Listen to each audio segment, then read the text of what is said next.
If I can just speak quickly about Sports Direct and Mike Ashley. Did Mr. Ashley's recent demands concern you at all?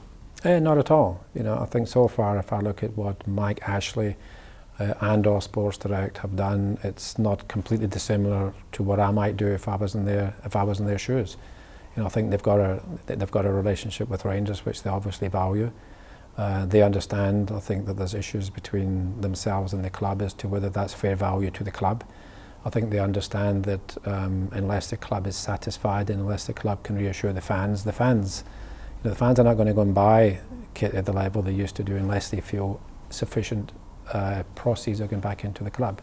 So I think they've taken a business view on that, and I think we've got to engage them on that basis. So there's nothing that's concerned me about it. It's kind of what I'd expect of a reasonably smart businessman.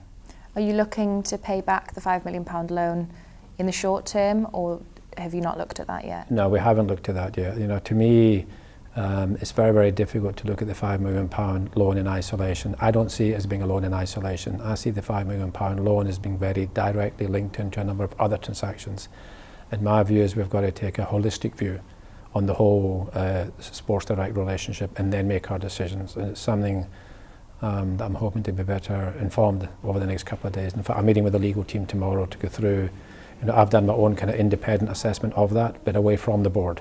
And it's important that I now sit down with the legal chaps who've been working on it in some detail and then come up with what we think the legal position is and what we think the best commercial outcome will be for Rangers Football Club. Yeah, will that involve addressing the commercial, the retail agreement with Sports Direct? It'll include addressing everything. I think it's a holistic solution here. I don't think you can look at the retail agreement, the loan, the Newcastle arrangements in isolation. I see it as all being part of a grander scheme of relationships with Sports Direct that must be looked at in its entirety.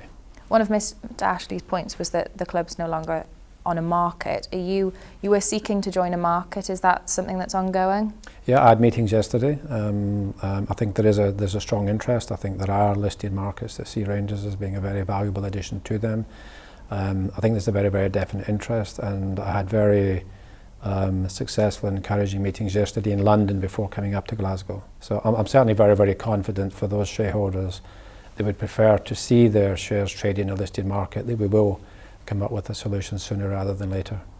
And if we just talk about investment, what is the timescale for the investments from your point of view? The timescale is going to vary, because if you look at, I'll get back to the point I made earlier, I think what we've got to do is get Rangers back to competing with Celtic for the Premier League and winning 55% of the time. We want to be more successful than they are in getting into Europe now. The level of investment required to get there, it's not a known factor. We can't be sure of that. So by way of example, let's say Rangers went up into the Premier League and didn't come second the first season. Let's say they came third or they came fourth. You'd have a second season without Europa League income. And I think my view is whether it's one season or whether it's 2 seasons, we're here to see it through to the end. So if you were to ask me, I think I made a comment before that I think about £30 million, I think will be the gap that shareholders will have to put in before we get there, in addition to the normal revenue streams coming into the club before it becomes self-sustainable. But if we were to miss a year, say in the Premier League, it could go up to 37, 40. If things go really, really well and we can change the commercial relationships, it might go down to 25.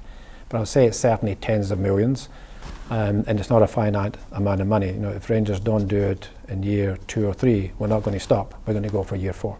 We're determined to get there and get the club back to where I think it has to be. So because of that, will plans change slightly with the outcome of the playoffs? Well, they have to. I think the budget and the requirements for the club are going to be very different whether we're in the Premier League or not.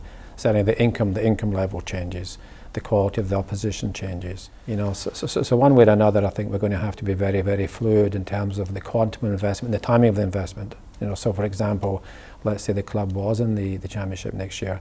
If it was leading by 15 points at Christmas with the right structure and we felt confident, we could take a certain investment strategy for the following season. If we were 3 points behind at Christmas, we might have to invest immediately in the squad rather than wait for the summer to make sure we got it over the line. So we have to be flexible, and I think that's why it's been very, very important to the club to have investors who are coming in now who are showing that level of flexibility. We're not going to sit down and say, this is our financial plan, and you have to make it or break it on that plan. I think we will be flexible enough to say the end game is to get Rangers back to where I suggested we have to be, and we will do what it takes to get there. How much are you personally looking to invest? Again, it depends on the amount, but the arrangement that I still have with the existing fellow directors, assuming no new ones come in, is that I would provide 50% of whatever funding is required, and the others would provide 50% between them. We may be fortunate to get other investors to come in, which might change in the meantime, but that is the commitment as we're sitting here today.